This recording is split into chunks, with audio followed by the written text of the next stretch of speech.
Ito yung ilan sa mga signs na nasa trauma bonding ka. Real talk lang, hindi lahat ng relasyon na mahirap iwan dahil sobrang nagmamahal ka.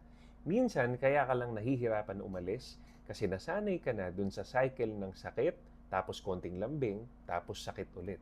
Number one, paulit-ulit kang bumabalik kahit nasasaktan ka na. Yung alam mo naman sa sarili mo na hindi na tama. Ilang beses ka nang nasaktan, ilang beses mo nang sinabihan ng sarili mo na last na to, pero bumabalik ka pa rin. Hindi dahil hindi ka marunong mag-let go, kundi dahil may part sa'yo na umaasa ka pa rin magbabago yung taong mahal mo, lalo na kapag bigla siyang bumawi o naging okay ulit. Number two, mas naaalala mo yung mga good moments kaysa sa sakit. Kahit ang dami ng mali, mas iniisip mo pa rin yung mga panahong okay kayo. Yung mga sweet moments nyo, yung effort niya minsan, o yung version niya na gusto mo, kahit mas madalas ka nang nasasaktan. Kumakapit ka pa rin sa konting mabuti niya para ma-justify kung bakit ka nananatili. Number three, sinisisi mo yung sarili mo sa treatment niya sa'yo. Kapag nagagalit siya, nanlalamig o nananakit, iniisip mo agad, ano bang mali sa akin? Baka kasi ganito ako. Kasi baka kulang ako. Baka kasalanan ko. Imbis na makita mo yung maling ginagawa niya, ina-adjust mo pa yung sarili mo para lang hindi siya magbago ng ugali. Kahit ikaw naman talaga yung nasasaktan deep inside. Number four, takot kang umalis kahit alam mong hindi ka na masaya. Hindi ka na okay. Pero hindi ka rin makaalis. Hindi lang ito dahil sa takot kang mag-isa. Takot ka rin sa idea na wala na siya, na wala kang babalikan, na mawawala yung nakasanayan mo na.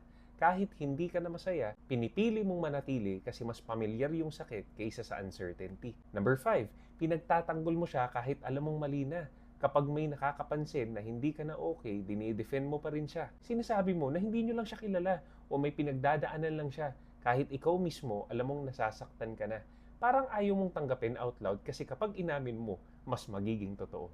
Number six, pakiramdam mo, hindi ka buo kapag wala siya. Dumating ka na sa point na parang nakadepende na yung happiness mo sa kanya. Kapag okay kayo, okay ka. Kapag hindi, parang wala ka ring gana sa lahat. Parang nawawala yung sarili mo kasi nasanay ka na umiikot yung mundo mo sa kanya. Number seven, umaasa kang magbabago pa rin siya. Basta magtiis ka lang, iniisip mo na baka kailangan mo lang maging mas understanding, mas patient, mas mabait para lang magbago na yung taong mahal mo. Na balang araw, magiging okay din ang lahat. Pero habang tumatagal, ikaw yung nauubos ng paunti-unti, kakahintay mo habang siya, wala naman talagang balak magbago.